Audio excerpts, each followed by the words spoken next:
ਸਤਿ ਸ਼੍ਰੀ ਅਕਾਲ। ਤੁਸੀਂ ਜੁੜੇ ਹੋਏ ਹੋ ਪੰਜਾਬੀ ਰੇਡੀਓ ਯੂਐਸਏ ਦੇ ਨਾਲ ਤੇ ਮੈਂ ਹਾਂ ਪ੍ਰਵੀਨ ਸ਼ਰਮਾ ਲੈ ਕੇ ਹਾਜ਼ਰ ਹਾਂ ਪ੍ਰੋਗਰਾਮ ਖਬਰ ਤੇ ਨਜ਼ਰ।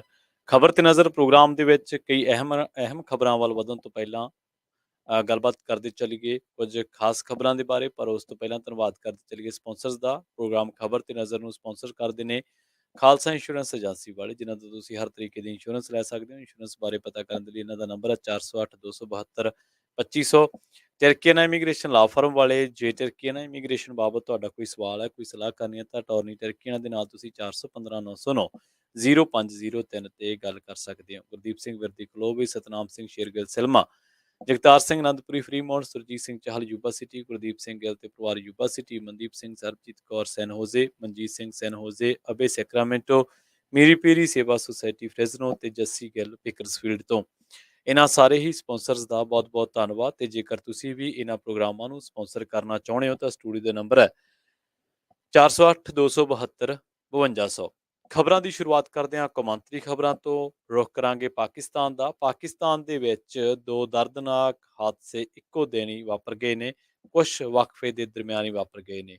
ਖੈਬਰ ਪਖਤੂਨਖਵਾ ਸੂਬੇ ਦੇ ਵਿੱਚ ਕਿਸ਼ਤੀ ਡੁੱਬਣ ਦੇ ਨਾਲ 10 ਬੱਚਿਆਂ ਦੀ ਮੌਤ ਹੋਣ ਬਾਰੇ ਪਤਾ ਲੱਗਿਆ। ਘਟਨਾ ਟਾਂਡਾ ਡੈਮ ਦੀ ਦੱਸੀ ਜਾ ਰਹੀ ਹੈ। ਕੋਹਟ ਜ਼ਿਲ੍ਹੇ ਦੇ ਇੱਕ ਮਦਰਸੇ ਦੇ ਇਹ ਵਿਦਿਆਰਥੀ ਪੜ੍ਹਨ ਵਾਲੇ ਸਨ ਅਤੇ ਟੀਚਰਸ ਤੇ ਵਿਦਿਆਰਥੀ ਪਿਕਨਿਕ ਮਨਾਉਣ ਦੇ ਲਈ ਆਏ ਹੋਏ ਸੀ।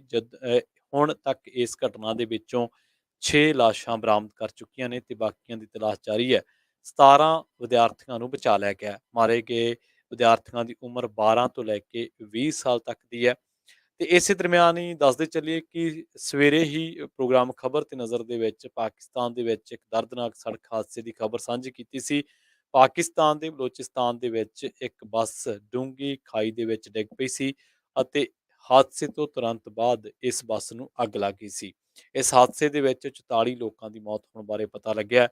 ਪਾਕਿਸਤਾਨੀ ਮੀਡੀਆ ਡੌਨ ਦੀ ਰਿਪੋਰਟ ਦੇ ਮੁਤਾਬਕ ਹਾਦਸਾ ਲਸਬੇਲਾ ਜ਼ਿਲ੍ਹੇ ਦੇ ਵਿੱਚ ਹੋਇਆ ਸੀ। ਬੱਸ ਦੇ ਵਿੱਚ 48 ਮੁਸਾਫਿਰ ਸਵਾਰ ਸਨ। ਲਸਬੇਲਾ ਅਸਿਸਟੈਂਟ ਕਮਿਸ਼ਨਰ ਹਮਜ਼ਾ ਅੰਜੁਮ ਨੇ ਦੱਸਿਆ ਕਿ ਹਾਦਸਾ ਬੇਹੱਦ ਖਤਰਨਾਕ ਸੀ ਤੇ ਮਰਨ ਵਾਲਿਆਂ ਦੀ ਗਿਣਤੀ ਹੋਰ ਵੀ ਵੱਧ ਸਕਦੀ ਹੈ। ਤੇ ਗੱਲ ਕਰੀਏ ਪਾਕਿਸਤਾਨ ਦੇ ਵਿੱਚ ਵਧ ਰਹੀ ਮਹਿੰਗਾਈ ਦੀ। ਡਾਲਰ ਦੇ ਮੁਕਾਬਲੇ ਪਾਕਿਸਤਾਨੀ ਰੁਪਏ ਦੀ ਡਿੱਗਦੀ ਕੀਮਤ ਕਰਕੇ ਨਗਦੀ ਦੀ ਕਮੀ ਦੇ ਨਾਲ ਜੂਝ ਰਹੀ ਪਾਕਿਸਤਾਨ ਸਰਕਾਰ ਨੇ ਪੈਟਰੋਲ ਤੇ ਡੀਜ਼ਲ ਦੇ ਭਾਅ ਦੇ ਵਿੱਚ 35-35 ਰੁਪਏ ਪ੍ਰਤੀ ਲੀਟਰ ਦਾ ਇਜ਼ਾਫਾ ਕਰ ਦਿੱਤਾ ਹੈ। ਵਿੱਤ ਮੰਤਰੀ ਇਸਹਾਕ ਡਾਰ ਨੇ ਟੈਲੀਵਿਜ਼ਨ ਤੇ ਸੰਬੋਧਨ ਕਰਦਿਆਂ ਤੇਲ ਕੀਮਤਾਂ ਦੇ ਵਿੱਚ ਵਾਧੇ ਦਾ ਐਲਾਨ ਕੀਤਾ ਹੈ। ਸ਼ਾਹਬਾਜ਼ ਸਰਕਾਰ ਨੇ ਮਿੱਟੀ ਦੇ ਤੇਲ ਦਾ ਭਾਅ ਵੀ 18 ਰੁਪਏ ਲੀਟਰ ਵਧਾ ਦਿੱਤਾ ਹੈ। ਕੀਮਤਾਂ ਦੇ ਵਿੱਚ ਪਾਕਿਸਤਾਨ ਦੇ ਵਿੱਚ ਕੀਮਤਾਂ ਦੇ ਵਿੱਚ ਵਾਧੇ ਦੇ ਨਾਲ ਪਾਕਿਸਤਾਨ ਦੇ ਵਿੱਚ ਪੈਟਰੋਲ ਦਾ ਭਾਅ 249 ਰੁਪਏ ਪ੍ਰਤੀ ਲੀਟਰ, ਹਾਈ ਸਪੀਡ ਡੀਜ਼ਲ 262 ਰੁਪਏ ਤੇ ਮਿੱਟੀ ਦੇ ਤੇਲ ਦਾ ਭਾਅ 199 ਰੁਪਏ ਪ੍ਰਤੀ ਲੀਟਰ ਨੂੰ ਪੁੱਜ ਗਿਆ। ਰੁਖ ਕਰਦੇ ਹਾਂ ਕੁਝ ਪੰਜਾਬ ਦੀਆਂ ਖਬਰਾਂ ਦਾ। ਸ਼ੁਰੂਆਤ ਕਰਾਂਗੇ ਸ੍ਰੀ ਅੰਮ੍ਰਿਤਸਰ ਸਾਹਿਬ ਤੋਂ। ਪੁਲਿਸ ਨੇ ਏਐਸਆਈ ਦੇ ਪੁੱਤਰ ਨੂੰ ਇੱਕ ਕੁੜੀ ਦੇ ਉੱਤੇ ਕੁੜੀ ਨੂੰ ਗੋਲੀਆਂ ਮਾਰ ਕੇ ਜ਼ਖਮੀ ਕੀਤੇ ਜਾਣ ਦੇ ਮਾਮਲੇ ਦੇ ਵਿੱਚ ਨੌਜਵਾਨ ਰਾਜਵਿੰਦਰ ਸਿੰਘ ਤੇ ਉਸਦੇ ਸਾਥੀ ਤੇ ਉਸਦੇ ਮਾਤਾ ਪਿਤਾ ਨੂੰ ਵੀ ਨਾਮਜ਼ਦ ਕਰ ਲਿਆ। ਜ਼ਿਕਰਯੋਗ ਹੈ ਕਿ ਬੀਤੇ ਕੱਲ ਸ਼ਾਮ ਨੂੰ ਹਵਾਈ ਅੱਡਾ ਸੜਕ ਤੇ ਫਰੈਂਡਸ ਐਵੀਨਿਊ ਦੇ ਵਿੱਚ ਇੱਕ ਨੌਜਵਾਨ ਨੇ ਘਰ ਦੇ ਬਾਹਰ ਖੜੀ ਕੁੜੀ ਨੂੰ ਗੋਲੀਆਂ ਮਾਰ ਕੇ ਜ਼ਖਮੀ ਕਰ ਦਿੱਤਾ ਸੀ। ਇਸ ਘਟਨਾ ਨੂੰ ਇੱਕ ਪਾਸੜ ਪ੍ਰੇਮ ਸੰਬੰਧਾਂ ਦਾ ਮਾਮਲਾ ਦੱਸਿਆ ਗਿਆ। ਏਡੀਸੀਪੀ ਪ੍ਰਭਜੋਤ ਸਿੰਘ ਵਿਰਕ ਨੇ ਦੱਸਿਆ ਕਿ ਇਸ ਮਾਮਲੇ ਦੇ ਵਿੱਚ ਗੋਲੀ ਚਲਾਉਣ ਵਾਲੇ ਨੌਜਵਾਨ ਰਾਜਵਿੰਦਰ ਸਿੰਘ ਸਮੇਤ ਉਸ ਦੇ ਸਾਥੀ ਦੇ ਖਿਲਾਫ ਕੇਸ ਦਰਜ ਕਰ ਲਿਆ ਗਿਆ। ਇਸ ਨੌਜਵਾਨ ਨੇ ਜਦੋਂ ਕੁੜੀ ਤੇ ਗੋਲੀ ਚਲਾਈ ਤਾਂ ਉਸ ਦਾ ਸਾਥੀ ਉਸ ਦੇ ਨਾਲ ਮੋਟਰਸਾਈਕਲ ਤੇ ਸਵਾਰ ਸੀ।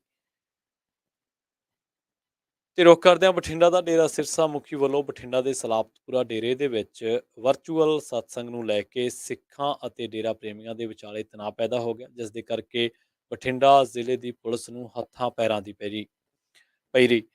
ਡੇਰਾ ਮੁਖੀ ਗੁਰਮੀਤ ਰਾਮ ਰਹੀਮ ਨੇ 40 ਦਿਨਾਂ ਦੀ ਪੈਰੋਲ ਤੇ ਆਉਣ ਤੋਂ ਬਾਅਦ ਜਿਹੜਾ ਉਹ ਸ਼ਾਹ ਸਤਨਾਮ ਦੇ ਜਨਮ ਮਹੀਨੇ ਦੇ ਸਬੰਧ ਦੇ ਵਿੱਚ ਬਠਿੰਡਾ ਦੇ ਸਲਾਬਤਪੁਰਾ ਡੇਰੇ ਦੇ ਵਿੱਚ ਵਰਚੁਅਲ ਸਤਸੰਗ ਦਾ ਪ੍ਰੋਗਰਾਮ ਰੱਖਿਆ ਸੀ। ਡੇਰੇ ਦੇ ਪ੍ਰੋਗਰਾਮ ਕਰਕੇ ਅੱਜ ਪੁਲਿਸ ਨੇ ਸਖਤ ਨਾਕਾਬੰਦੀ ਕੀਤੀ ਹੋਈ ਸੀ। ਇਸੇ ਦੌਰਾਨ ਅਕਾਲੀ ਦਲ ਅੰਮ੍ਰਿਤਸਰ ਅਤੇ ਹੋਰ ਸਿੱਖ ਜਥੇਬੰਦੀਆਂ ਦੇ ਕਾਰਕੁਨਾਂ ਨੇ ਪਿੰਡ ਜਲਾਲ ਦੇ ਵਿੱਚ ਬਾਜਾਖਾਨਾ ਬਰਨਾਲਾ ਰੋਡ ਜਾਮ ਕਰਕੇ ਰੋਸ ਪ੍ਰਦਰਸ਼ਨ ਕੀਤਾ। ਡੇਰੇ ਵੱਲ ਜਾਣ ਤੋਂ ਰੋਕਣ ਤੋਂ ਨਾਰਾਜ਼ ਸਿੱਖ ਜਥੇਬੰਦੀਆਂ ਨੇ ਵੀ ਇਸ ਦਾ ਵਿਰੋਧ ਕਰਨਾ ਸ਼ੁਰੂ ਕਰ ਦਿੱਤਾ। ਝੜਪਾਂ ਦੇ ਨਾਲ ਮਾਹੌਲ ਖਰਾਬ ਹੋਣ ਦੇ ਡਰੋਂ ਪੁਲਿਸ ਨੇ ਮੌਕੇ ਦੀ ਨਜ਼ਾਕਤ ਸਮਝਦਿਆਂ ਸਲਾਬਤਪੁਰਾ ਡੇਰੇ ਦੇ ਵੱਲ ਜਾਂਦੀ ਸੜਕ ਸਾਫ਼ ਕਰ ਦਿੱਤੀ ਅਤੇ ਪ੍ਰਦਰਸ਼ਨਕਾਰੀਆਂ ਨੂੰ ਬੱਸ ਦੇ ਵਿੱਚ ਬਿਠਾ ਕੇ ਅਣਦੱਸੀ ਥਾਂ ਤੇ ਲੈ ਗਈ। ਇਸ ਦੂਜੇ ਪਾਸੇ ਸਮਾਗਮ ਦੇ ਵਿੱਚ ਸ਼ਰਧਾਲੂਆਂ ਨੇ ਜਾਗੋ ਵੀ ਕੱਢੀ। ਰਾਮ ਰਹੀਮ ਵੱਲੋਂ ਸਤਸੰਗ ਦੇ ਵਿੱਚ ਡੇਰਾ ਪ੍ਰੇਮੀਆਂ ਨੂੰ ਨਸ਼ਿਆਂ ਤੋਂ ਦੂਰ ਰਹਿਣ ਦੀ ਸਲਾਹ ਦਿੱਤੀ। ਪੁਲਿਸ ਨੇ ਬਠਿੰਡਾ ਦੇ ਕਨਈਆ ਚੌਂਕ ਦੇ ਵਿੱਚ ਸਿੱਖ ਆਗੂ ਅਮਰੀਕ ਸਿੰਘ ਅਜਨਾਲਾ ਨੂੰ ਸਲਾਬਤਪੁਰਾ ਜਾਂਦੇ ਸਮੇਂ ਘੇਰ ਲਿਆ। ਅਜਨਾਲਾ ਦੀ ਬਠਿੰਡਾ ਦੇ ਐਸਐਸਪੀ ਜੇ ਏਲਨ ਚੇਲੀਅਨ ਦੇ ਨਾਲ ਤਿੱਖੀ ਨੋਕ ਝੋਕ ਵੀ ਹੋਈ। ਉਹਨਾਂ ਦੋਸ਼ ਲਾਇਆ ਕਿ ਕੇਂਦਰ ਅਤੇ ਖੱਟਰ ਸਰਕਾਰ ਡੇਰਾ ਮੁਖੀ ਨੂੰ ਵਾਰ-ਵਾਰ ਪੈਰੋਲ ਦੇ ਰਹੀ ਹੈ। ਉਹਨਾਂ ਕਿਹਾ ਕਿ ਪੰਜਾਬ ਦੀ ਭਗਵੰਤ ਮਾਨ ਸਰਕਾਰ ਵੀ ਡੇਰਾ ਮੁਖੀ ਨੂੰ ਸਮਾਗਮ ਦੀ ਆਗਿਆ ਦੇ ਰਹੀ ਹੈ, ਜੋ ਕਿ ਸਹਿਣਯੋਗ ਨਹੀਂ ਹੈ। ਰੁਖ ਕਰਦੇ ਹਾਂ ਜਲੰਧਰ ਦਾ। ਨਗਰ ਨਿਗਮ ਜਲੰਧਰ ਦੇ ਸਾਬਕਾ ਕਾਂਗਰਸੀ ਕੌਂਸਲਰ ਸੁਸ਼ੀਲ ਕਾਲੀਆ ਵਿੱਕੀ ਨੇ ਦੁਪਹਿਰ ਸਮੇਂ ਕੋਈ ਜ਼ਹਿਰੀਲੀ ਚੀਜ਼ ਖਾ ਕੇ ਖੁਦਕੁਸ਼ੀ ਕਰ ਲਈ ਹੈ। ਪਤਾ ਲੱਗਿਆ ਕਿ ਸਾਬਕਾ ਕੌਂਸਲਰ ਨੇ ਕੋਈ ਜ਼ਹਿਰੀਲੀ ਚੀਜ਼ ਨਿਗਲ ਲਈ ਸੀ। ਇਸ ਤੋਂ ਬਾਅਦ ਹਾਲਾਤ ਵਿਗੜਨ ਤੇ ਉਹਨਾਂ ਨੂੰ ਜਲੰਧਰ ਦੇ ਨਿੱਜੀ ਹਸਪਤਾਲ ਦੇ ਵਿੱਚ ਦਾਖਲ ਕਰਵਾਇਆ ਗਿਆ, ਜਿੱਥੇ ਉਸ ਦੀ ਮੌਤ ਹੋ ਗਈ। ਉਸ ਦੀ ਮੌਤ ਦੀ ਪੁਸ਼ਟੀ ਕਾਂਗਰਸ ਦੇ ਸਾਬਕਾ ਵਿਧਾਇਕ ਰਜਿੰਦਰ ਬੇਰੀ ਨੇ ਕੀਤੀ ਹੈ। ਸੁਸ਼ੀਲ ਕਾਲੀਆ ਵਿੱਕੀ ਤੇ ਉਹਨਾਂ ਦੇ ਰਿਸ਼ਤੇਦਾਰਾਂ ਦੇ ਵਿਰੁੱਧ ਕਾਂਗਰਸ ਦੀ ਸਰਕਾਰ ਸਮੇਂ ਵਿਧਾਇਕ ਨਿਧੀ ਯੋਜਨਾ ਦੇ ਵਿੱਚ 50 ਲੱਖ ਰੁਪਏ ਦਾ ਘਪਲਾ ਕਰਨ ਦੇ ਦੋਸ਼ ਦੇ ਵਿੱਚ ਪੁਲਿਸ ਨੇ ਕੇਸ ਦਰਜ ਕੀਤਾ ਸੀ। ਵਿਧਾਇਕ ਬਾਵਾ ਹੈਨਰੀ ਨੇ ਵਿਧਾਇਕ ਨਿਧੀ ਦੇ ਵਿੱਚੋਂ 6 ਵੈਲਫੇਅਰ ਸੁਸਾਇਟੀਆਂ ਨੂੰ 10-10 ਲੱਖ ਰੁਪਏ ਦੀ ਗ੍ਰਾਂਟ ਜਾਰੀ ਕੀਤੀ ਸੀ। ਇਹ ਰਾਸ਼ੀ ਬੈਂਕ ਦੇ ਖਾਤੇ ਦੇ ਵਿੱਚੋਂ ਤਾਂ ਨਿਕਲ ਗਈ ਸੀ, ਪਰ ਅੱਗੇ ਕਿਸੇ ਵਰਤੋਂ ਦੇ ਵਿੱਚ ਨਹੀਂ ਸੀ ਆਏ। ਇਹਦੀ ਜਦੋਂ ਜਾਂਚ ਸ਼ੁਰੂ ਹੋਈ ਤਾਂ ਇਸੇ ਦੌਰਾਨ ਸੁਸ਼ੀਲ ਕਾਲੀਆ, ਉਹਨਾਂ ਦੇ ਲੜਕੇ ਅੰਸ਼ੁਮਨ ਅਤੇ ਉਹਨਾਂ ਦੇ ਰਿਸ਼ਤੇਦਾਰਾਂ ਦੇ ਵਿਰੁੱਧ ਕੇਸ ਦਰਜ ਕੀਤਾ ਗਿਆ ਸੀ। ਸੁਸ਼ੀਲ ਕਾਲੀਆ ਨੂੰ ਹਾਈ ਕੋਰਟ ਤੋਂ ਜ਼ਮਾਨਤ ਮਿਲ ਗਈ ਸੀ, ਪਰ ਉਹਨਾਂ ਦੇ ਪੁੱਤਰ ਨੂੰ ਸੁਪਰੀਮ ਕੋਰਟ ਤੋਂ ਵੀ ਰਾਹਤ ਨਹੀਂ ਮਿਲੀ ਸੀ, ਜਿਸ ਕਰਕੇ ਉਹ ਹਰ ਸਮੇਂ ਤਣਾਅ ਦੇ ਵਿੱਚ ਰਹਿੰਦਾ ਸੀ। ਰੁਖ ਕਰਦੇ ਹਾਂ ਮਾਨਸਾ ਦਾ। ਪੰਜਾਬੀ ਮਰਹੂਮ ਨੌਜਵਾਨ ਪੰਜਾਬੀ ਗਾਇਕ ਸਿੱਧੂ ਮੂਸੇਵਾਲਾ ਦੀ ਮਾਤਾ ਸਰਪੰਚ ਚਰਨ ਕੌਰ ਉਹਨਾਂ ਨੇ ਪਿੰਡ ਮੂਸਾ ਦੇ ਵਿੱਚ ਸਥਿਤ ਆਪਣੇ ਘਰ ਦੇ ਵਿੱਚ ਸਿੱਧੂ ਮੂਸੇਵਾਲੇ ਨੂੰ ਚਾਹੁਣ ਵਾਲਿਆਂ ਦੇ ਨਾਲ ਗੱਲਬਾਤ ਕੀਤੀ ਤੇ ਇਸੇ ਦੌਰਾਨ ਜਦੋਂ ਉਹ ਉਹਨਾਂ ਨੂੰ ਸੰਬੋਧਨ ਕਰ ਰਹੇ ਸਨ ਤਾਂ ਉਹ ਕਾਫੀ ਗੁੱਸੇ ਦੇ ਵਿੱਚ ਆ ਕੇ ਉਹਨਾਂ ਨੇ ਕਿਹਾ ਕਿ ਸਿੱਧੂ ਦੀ ਮੌਤ ਨੂੰ ਕਰੀਬ 8 ਮਹੀਨੇ ਹੋ ਚੁੱਕੇ ਨੇ, ਪਰ ਹਲੇ ਤੱਕ ਇਨਸਾਫ ਨਹੀਂ ਮਿਲਿਆ। ਜਦੋਂ ਸਿੱਧੂ ਮੂਸੇਵਾਲੇ ਦੀ ਯਾਦ ਆਉਂਦੀ ਹੈ ਤਾਂ ਉਹਨਾਂ ਨੇ ਕਿਹਾ ਕਿ ਮੇਰਾ ਦਿਲ ਕਰਦਾ ਕਿ ਮੈਂ ਬਾਗੀ ਹੋ ਜਾ ਤੇ ਕੱਲੇ-ਕੱਲੇ ਨੂੰ ਠੋਕ ਦੇਵਾਂ।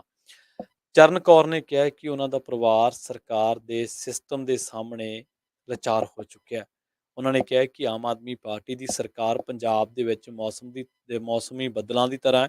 ਸਵੇਰੇ ਕੋਈ ਹੋਰ ਫੈਸਲਾ ਕਰਦੀ ਹੈ, ਸ਼ਾਮ ਨੂੰ ਕੋਈ ਹੋਰ ਫੈਸਲਾ ਕਰਕੇ ਆਪਣੇ ਹੀ ਫੈਸਲੇ ਤੋਂ ਮੁੱਕਰ ਜਾਂਦੀ ਹੈ। ਉਹਨਾਂ ਨੇ ਕਿਹਾ ਕਿ ਪੰਜਾਬ ਦੇ ਆਹ ਹਾਲਾਤ ਬਣ ਚੁੱਕੇ ਨੇ, ਜੋ ਸੱਚਾਈ ਦੇ ਖਿਲਾਫ ਆਵਾਜ਼ ਚੁੱਕਦਾ ਹੈ, ਉਹਨੂੰ ਮੌਤ ਦੇ ਘਾਟ ਉਤਾਰ ਦਿੱਤਾ ਜਾਂਦਾ ਹੈ। ਇਸੇ ਦੌਰਾਨ ਸਿੱਧੂ ਮੂਸੇਵਾਲਾ ਦੀ ਮਾਤਾ ਚਰਨ ਕੌਰ ਨੇ ਉਸ ਪੱਤਰਕਾਰ ਦਾ ਨਾਮ ਵੀ ਲਿਆ, ਜਿਸ ਨੇ ਸਿੱਧੂ ਮੂਸੇਵਾਲਾ ਦੀ ਸੁਰੱਖਿਆ ਲੀਕ ਹੋਣ ਦੀ ਜਾਣਕਾਰੀ ਦਿੱਤੀ। ਮਾਤਾ ਚਰਨ ਕੌਰ ਨੇ ਕਿਹਾ ਕਿ ਪੰਜਾਬ ਸਰਕਾਰ ਦੇ ਵਿੱਚ ਮੌਜੂਦਾ ਉਹਨਾਂ ਸਾਰੇ ਲੋਕਾਂ ਦੇ ਉੱਤੇ ਸਖਤ ਕਾਰਵਾਈ ਹੋਣੀ ਚਾਹੀਦੀ ਹੈ, ਜਿਨ੍ਹਾਂ ਨੇ ਸੁਰੱਖਿਆ ਲੀਕ ਕਰਨ ਦੀ ਸੁਰੱਖਿਆ ਘਟਾਉਣ ਦੇ ਮਾਮਲੇ ਦੇ ਵਿੱਚ ਜਾਣਕਾਰੀ ਲੀਕ ਕੀਤੀ। ਉਹਨਾਂ ਨੇ ਕਿਹਾ ਕਿ ਸਰਕਾਰ ਨੂੰ ਜਿਹੜਾ ਇਹਨਾਂ ਲੋਕਾਂ ਉੱਤੇ ਨਾਲ ਹੀ ਜਿਹੜਾ ਸਖਤ ਕਾਰਵਾਈ ਕਰਨੀ ਚਾਹੀਦੀ ਹੈ ਤੇ ਭਾਰਤ ਜੋੜੋ ਯਾਤਰਾ ਦੇ ਵਿੱਚ ਸਿੱਧੂ ਮੂਸੇਵਾਲਾ ਦੇ ਪਿਤਾ ਬਲਕੌਰ ਸਿੰਘ ਦੇ ਸ਼ਾਮਲ ਹੋਣ ਦੇ ਬਾਰੇ ਉਹਨਾਂ ਨੇ ਕਿਹਾ ਹੈ ਕਿ ਪਰਿਵਾਰ ਇਸ ਸਭ ਤੋਂ ਨਿਰਾਸ਼ ਹੈ। ਸਿੱਧੂ ਦੀ ਮੌਤ ਤੋਂ ਬਾਅਦ ਸਾਨੂੰ ਇਨਸਾਫ ਨਹੀਂ ਮਿਲ ਰਿਹਾ ਤੇ ਸਾਨੂੰ ਦਰ-ਦਰ ਦੀਆਂ ਠੋਕਰਾਂ ਖਾਣੀਆਂ ਪੈ ਰਹੀਆਂ ਨੇ। ਨਾਲ ਹੀ ਉਹਨਾਂ ਨੇ ਕਿਹਾ ਕਿ ਸਾਡਾ ਉੱਥੇ ਜਾਣ ਦਾ ਕੋਈ ਸਿਆਸੀ ਕਾਰਨ ਨਹੀਂ ਸੀ। ਉਹਨਾਂ ਨੇ ਕਿਹਾ ਕਿ ਸਗੋਂ ਰਾਜਨੀਤੀ ਨੇ ਤਾਂ ਸਾਡਾ ਜਵਾਕ ਸਾਡੇ ਤੋਂ ਖੋਹ ਲਿਆ। ਰਾਜਨੀਤੀ ਦੇ ਵਿੱਚ ਜਾ ਕੇ ਹੁਣ ਅਸੀਂ ਕੀ ਕਰਨਾ ਹੈ। ਪਰ ਨਾਲ ਹੀ ਉਹਨਾਂ ਨੇ ਕਿਹਾ ਕਿ ਸਰਕਾਰ ਸਾਡੀ ਚੁੱਪੀ ਨੂੰ ਸਾਡੀ ਕਮਜ਼ੋਰੀ ਨਾ ਸਮਝੇ। ਆਪਣੇ ਪੁੱਤ ਨੂੰ ਇਨਸਾਫ ਦਿਵਾਉਣ ਦੇ ਲਈ ਅਸੀਂ ਹਰ ਲੜਾਈ ਲੜਾਂਗੇ ਤੇ ਦੋਸ਼ੀਆਂ ਨੂੰ ਸਜ਼ਾ ਦਿਵਾ ਕੇ ਹੀ ਦਮ ਲਵਾਂਗੇ। ਉਹਨਾਂ ਨੇ ਕਿਹਾ ਕਿ ਪੂਰਾ ਪੰਜਾਬ ਸਿੱਧੂ ਦੇ ਨਾਲ ਹੈ। ਰੁਕ ਕਰਦੇ ਹਾਂ ਕੁਝ ਕੌਮੀ ਖਬਰਾਂ ਦਾ। ਸ਼ੁਰੂਆਤ ਕਰਾਂਗੇ ਉੜੀਸਾ ਦੇ ਨਾਲ ਜੁੜੀ ਖਬਰ ਦੀ। ਉੜੀਸਾ ਦੇ ਸਿਹਤ ਅਤੇ ਪਰਿਵਾਰ ਭਲਾਈ ਮੰਤਰੀ ਨਵ ਕਿਸ਼ੋਰ ਦਾਸ ਦੀ ਏਐਸਆਈ ਨੇ ਗੋਲੀਆਂ ਮਾਰ ਕੇ ਹੱਤਿਆ ਕਰ ਦਿੱਤੀ। ਭੁਵਨੇਸ਼ਵਰ ਦੇ ਅਪੋਲੋ ਹਸਪਤਾਲ ਦੇ ਅਧਿਕਾਰੀਆਂ ਨੇ ਇਸ ਦੀ ਪੁਸ਼ਟੀ ਕੀਤੀ ਹੈ। ਉਹਨਾਂ ਨੂੰ ਗੰਭੀਰ ਹਾਲਤ ਦੇ ਵਿੱਚ ਭੁਵਨੇਸ਼ਵਰ ਦੇ ਹਸਪਤਾਲ ਦੇ ਵਿੱਚ ਹੈਲੀਕਾਪਟਰ ਦੇ ਰਾਹੀਂ ਪਹੁੰਚਾਇਆ ਗਿਆ ਸੀ, ਜਿੱਥੇ ਉਹਨਾਂ ਨੇ ਸ਼ਾਮ ਨੂੰ ਦਮ ਤੋੜ ਦਿੱਤਾ। ਇਹ ਘਟਨਾ ਦੁਪਹਿਰ 1 ਵਜੇ ਦੀ ਹੈ। ਇਹ ਘਟਨਾ ਉਦੋਂ ਵਾਪਰੀ ਜਦੋਂ ਮੰਤਰੀ ਝਾਰਸੁਗੜਾ ਜ਼ਿਲ੍ਹੇ ਦੇ ਬ੍ਰਜ-ਰਾਜ ਨਗਰ ਕਸਬੇ ਦੇ ਵਿੱਚ ਇੱਕ ਪ੍ਰੋਗਰਾਮ ਦੇ ਵਿੱਚ ਹਿੱਸਾ ਲੈਣ ਦੇ ਲਈ ਪਹੁੰਚੇ ਸਨ। ਜਿਵੇਂ ਹੀ ਉਹ ਕਾਰ ਦੇ ਵਿੱਚ ਉਤਰੇ ਤਾਂ ਏਐਸਆਈ ਗੋਪਾਲ ਦਾਸ ਨੇ ਉਹਨਾਂ ਨੂੰ ਐਨ ਨੇੜਿਓਂ ਗੋਲੀਆਂ ਚਲਾ ਦਿੱਤੀਆਂ। ਐਸਡੀਓ ਗੁਪਤੇਸ਼ਵਰ ਭੋਈ ਨੇ ਦੱਸਿਆ ਕਿ ਏਐਸਆਈ ਨੂੰ ਸਥਾਨਕ ਲੋਕਾਂ ਨੇ ਤੁਰੰਤ ਫੜ ਕੇ ਪੁਲਿਸ ਦੇ ਹਵਾਲੇ ਕਰ ਦਿੱਤਾ। ਹਮਲੇ ਦੀ ਨਿੰਦਾ ਕਰਦਿਆਂ ਮੁੱਖ ਮੰਤਰੀ ਨਵੀਨ ਪਟਨਾਇਕ ਨੇ ਕਿਹਾ ਹੈ ਕਿ ਅਪਰਾਧ ਸ਼ਾਖਾ ਇਸ ਮਾਮਲੇ ਦੀ ਜਾਂਚ ਕਰੇਗੀ। ਉਹਨਾਂ ਹਸਪਤਾਲ ਦਾ ਦੌਰਾ ਕਰਕੇ ਆਪਣੇ ਮੰਤਰੀ ਦਾ ਹਾਲ ਚਾਲ ਵੀ ਜਾਣਿਆ ਸੀ। ਵੀਡੀਓ ਫੁਟੇਜ ਦੇ ਵਿੱਚ ਨਵਕਿਸ਼ੋਰ ਦਾਸ ਦੀ ਛਾਤੀ ਦੇ ਵਿੱਚੋਂ ਖੂਨ ਨਿਕਲਦਾ ਦਿਖਾਈ ਦੇ ਰਿਹਾ ਹੈ। ਲੋਕ ਮੰਤਰੀ ਨੂੰ ਚੁੱਕ ਕੇ ਕਾਰ ਦੀ ਅਗਲੀ ਸੀਟ ਤੇ ਬਿਠਾਉਣ ਦੀ ਕੋਸ਼ਿਸ਼ ਕਰ ਰਹੇ ਨੇ। ਇਹ ਪਹਿਲਾਂ ਉਹਨਾਂ ਨੂੰ ਜ਼ਿਲ੍ਹਾ ਹੈੱਡਕੁਆਰਟਰ ਹਸਪਤਾਲ ਦੇ ਵਿੱਚ ਲਿਜਾਇਆ ਗਿਆ ਸੀ। ਉੱਥੋਂ ਉਹਨਾਂ ਨੂੰ ਭੁਵਨੇਸ਼ਵਰ ਭੇਜਣ ਦੇ ਪ੍ਰਬੰਧ ਕੀਤੇ ਗਏ, ਪਰ ਬਾਅਦ ਦੇ ਵਿੱਚ ਉਹਨਾਂ ਦੀ ਮੌਤ ਹੋ ਗਈ। ਇਹ ਮੰਤਰੀ ਨਵਕਿਸ਼ੋਰ ਦਾਸ 2019 ਦੀਆਂ ਚੋਣਾਂ ਤੋਂ ਪਹਿਲਾਂ ਕਾਂਗਰਸ ਛੱਡ ਕੇ ਬੀਜੇਡੀ ਦੇ ਵਿੱਚ ਸ਼ਾਮਲ ਹੋ ਗਿਆ ਸੀ। ਉਹ ਕੋਲਾ ਖਾਣਾ, ਢੋਆ ਢੁਆਈ ਅਤੇ ਮਹਿਮਾਨ ਨਵਾਜ਼ੀ ਦੇ ਖੇਤਰਾਂ ਦੇ ਵਿੱਚ ਉਸਦੇ ਕਈ ਕਾਰੋਬਾਰ ਦੱਸੇ ਜਾਂਦੇ ਨੇ। ਅਪੋਲੋ ਹਸਪਤਾਲ ਵੱਲੋਂ ਜਾਰੀ ਬਿਆਨ ਦੇ ਵਿੱਚ ਕਿਹਾ ਗਿਆ ਹੈ ਕਿ ਦਾਸ ਦੇ ਸਰੀਰ ਦੇ ਵਿੱਚੋਂ ਇੱਕ ਹੀ ਗੋਲੀ ਮਿਲੀ ਹੈ, ਜਿਸ ਨੇ ਉਸ ਦੇ ਦਿਲ ਅਤੇ ਖੱਬੇ ਫੇਫੜੇ ਨੂੰ ਨੁਕਸਾਨ ਪਹੁੰਚਾਇਆ ਹੈ। ਉਹਨਾਂ ਦਾ ਤੁਰੰਤ ਆਪਰੇਸ਼ਨ ਕਰਕੇ ਜਾਨ ਬਚਾਉਣ ਦੀ ਕੋਸ਼ਿਸ਼ ਕੀਤੀ ਗਈ, ਪਰ ਉਹ ਜ਼ਖਮਾਂ ਦੀ ਤਾਬ ਨਾ ਝੱਲਦਿਆਂ ਦਮ ਤੋੜ ਗਿਆ। ਰੁਕ ਕਰਦੇ ਹਾਂ ਖੇਡਾਂ ਦੇ ਨਾਲ ਜੁੜੀਆਂ ਖਬਰਾਂ ਦੇ ਬਾਰੇ। ਭਾਰਤੀ ਔਰਤ ਕ੍ਰਿਕਟ ਟੀਮ ਨੇ ਇੰਗਲੈਂਡ ਨੂੰ 7 ਵਿਕਟਾਂ ਦੇ ਨਾਲ ਹਰਾ ਕੇ ਪਲੇਠਾ T20 ICC ਅੰਡਰ-19 ਕ੍ਰਿਕਟ ਵਿਸ਼ਵ ਕੱਪ ਜਿੱਤ ਲਿਆ। ਭਾਰਤੀ ਟੀਮ ਦਾ ਇਹ ਪਹਿਲਾ ਵਿਸ਼ਵ ਖਿਤਾਬ ਹੈ। ਸੀਨੀਅਰ ਮਹਿਲਾ ਟੀਮ ICC ਕ੍ਰਿਕਟ ਦੇ ਸਾਰੇ ਫਾਰਮੈਟਾਂ ਦੇ ਵਿੱਚ 3 ਵਾਰ ਵਿਸ਼ਵ ਕੱਪ ਫਾਈਨਲ ਦੇ ਵਿੱਚ ਪਹੁੰਚੀ ਸੀ, ਪਰ ਹਰ ਵਾਰ ਖਿਤਾਬ ਜਿੱਤਣ ਦੇ ਵਿੱਚ ਸਫਲ ਰਹੀ। ਇਸ ਖਿਤਾਬੀ ਜਿੱਤ ਦੇ ਵਿੱਚ ਤੇਜ਼ ਗੇਂਦਬਾਜ਼ ਟਿਟਾਸ ਸਾਧੂ ਅਤੇ ਸਪਿਨ ਗੇਂਦਬਾਜ਼ਾਂ ਅਰਚਨਾ ਦੇਵੀ ਅਤੇ ਪਾਰਸ਼ੀਵੀ ਚੋਪੜਾ ਦਾ ਸ਼ਾਨਦਾਰ ਯੋਗਦਾਨ ਰਿਹਾ। ਤਿੰਨਾਂ ਗੇਂਦਬਾਜ਼ਾਂ ਨੇ 2-2 ਵਿਕਟਾਂ ਲਈਆਂ। ਭਾਰਤੀ ਟੀਮ ਨੇ ਫਾਈਨਲ ਮੁਕਾਬਲੇ ਦੇ ਵਿੱਚ ਇੰਗਲੈਂਡ ਦੀ ਟੀਮ ਨੂੰ 17.1 ਓਵਰਾਂ ਦੇ ਵਿੱਚ ਸਿਰਫ 68 ਦੌੜਾਂ ਤੇ ਹੀ ਆਊਟ ਕਰ ਦਿੱਤਾ ਅਤੇ ਬਾਅਦ ਦੇ ਵਿੱਚ ਜਿੱਤ ਦੇ ਲਈ ਲੋੜੀਂਦਾ 69 ਦੌੜਾਂ ਦਾ ਟੀਚਾ 14 ਓਵਰਾਂ ਦੇ ਵਿੱਚ ਸਿਰਫ 3 ਵਿਕਟਾਂ ਗਵਾ ਕੇ ਹਾਸਲ ਕਰਦਿਆਂ ਇਹ ਖਿਤਾਬ ਆਪਣੇ ਨਾਂ ਕਰ ਲਿਆ। ਟੀਚੇ ਦਾ ਪਿੱਛਾ ਕਰਦਿਆਂ ਭਾਰਤ ਵੱਲੋਂ ਸੌਮਿਆ ਤਿਵਾੜੀ ਤੇ ਜੀ ਤ੍ਰਿਸ਼ਾ ਨੇ 24-24 ਦੌੜਾਂ ਦੀ ਪਾਰੀ ਖੇਡਦਿਆਂ ਤੀਜੀ ਵਿਕਟ ਦੇ ਲਈ 46 ਦੌੜਾਂ ਦੀ ਭਾਈਵਾਲੀ ਕਰਦਿਆਂ ਭਾਰਤ ਦੀ ਜਿੱਤ ਯਕੀਨੀ ਬਣਾਈ। ਕਪਤਾਨ ਸ਼ੇਫਾਲੀ ਵਰਮਾ ਨੇ 15 ਦੌੜਾਂ ਬਣਾਈਆਂ। ਭਾਰਤ ਦੀ ਟਿਟਾਸ ਸਾਧੂ ਨੂੰ ਪਲੇਅਰ ਆਫ ਦੀ ਮੈਚ, ਜਦਕਿ ਇੰਗਲੈਂਡ ਦੀ ਗ੍ਰੇਸ ਸਕਰੀਵੈਸ ਨੂੰ ਪਲੇਅਰ ਆਫ ਦੀ ਟੂਰਨਾਮੈਂਟ ਚੁਣਿਆ ਗਿਆ। ਗੱਲ ਕਰਦੇ ਹਾਂ ਹਾਕੀ ਦੀ। ਹਾਕੀ ਵਿਸ਼ਵ ਕੱਪ ਦੇ ਫਾਈਨਲ ਦੇ ਵਿੱਚ ਜਰਮਨੀ ਨੇ ਸਡਨ ਡੈਥ ਸ਼ੂਟ ਆਊਟ ਦੇ ਵਿੱਚ ਬੈਲਜੀਅਮ ਨੂੰ 5-4 ਦੇ ਨਾਲ ਹਰਾ ਕੇ ਵਿਸ਼ਵ ਕੱਪ ਤੇ ਕਬਜ਼ਾ ਕਰ ਲਿਆ। ਇਸ ਤੋਂ ਪਹਿਲਾਂ ਨਿਯਮਿਤ ਸਮੇਂ ਦੇ ਵਿੱਚ ਦੋਵੇਂ ਟੀਮਾਂ 3-3 ਦੀ ਬਰਾਬਰੀ ਤੇ ਸਨ। ਜਰਮਨੀ ਨੇ ਤੀਜੀ ਵਾਰ ਵਿਸ਼ਵ ਕੱਪ ਖਿਤਾਬ ਜਿੱਤਿਆ। ਜਰਮਨੀ ਮੈਚ ਦੇ ਵਿੱਚ ਪਹਿਲਾਂ 2-0 ਦੇ ਨਾਲ ਪਛੜਿਆ ਹੋਇਆ ਸੀ, ਪਰ ਮਗਰੋਂ ਉਸਨੇ ਜ਼ਬਰਦਸਤ ਵਾਪਸੀ ਕਰਦਿਆਂ 3-2 ਦੀ ਲੀਡ ਬਣਾ ਲਈ ਸੀ। ਇਸ ਤੋਂ ਪਹਿਲਾਂ ਕਪਤਾਨ ਥੀਅਰੀ ਬ੍ਰਿੰਕਮੈਨ ਦੇ 2 ਗੋਲਾਂ ਦੀ ਮਦਦ ਦੇ ਨਾਲ ਨੈਦਰਲੈਂਡ ਨੇ ਆਸਟ੍ਰੇਲੀਆ ਨੂੰ 3-1 ਦੇ ਨਾਲ ਹਰਾ ਕੇ ਕਾਂਸੇ ਦਾ ਤਗਮਾ ਵੀ ਜਿੱਤਿਆ।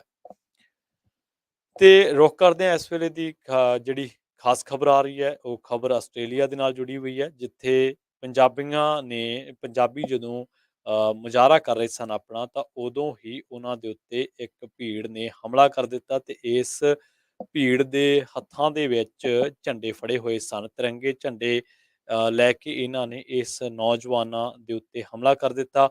ਉਸ ਤੋਂ ਬਾਅਦ ਪੰਜਾਬੀ ਨੌਜਵਾਨਾਂ ਜਿਨ੍ਹਾਂ ਨੇ ਹੱਥਾਂ ਦੇ ਵਿੱਚ ਨਿਸ਼ਾਨ ਸਾਹਿਬ ਫੜੇ ਹੋਏ ਸਨ, ਉਹਨਾਂ ਨੂੰ ਚੰਗੀ ਤਰ੍ਹਾਂ ਭਜਾ ਕੇ ਕੁੱਟਿਆ।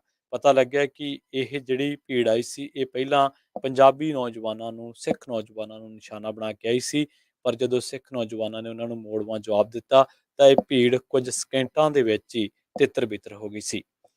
ਇਸ ਦੇ ਨਾਲ ਹੀ ਪ੍ਰੋਗਰਾਮ ਖਬਰ ਤੇ ਨਜ਼ਰ ਨੂੰ ਆਪਾਂ ਇੱਥੇ ਹੀ ਸਮਾਪਤ ਕਰਾਂਗੇ। ਪੰਜਾਬੀ ਰੇਡੀਓ USA ਨੂੰ ਆਪਣਾ ਪਿਆਰ ਇਸੇ ਤਰ੍ਹਾਂ ਦਿੰਦੇ ਰਹੋ।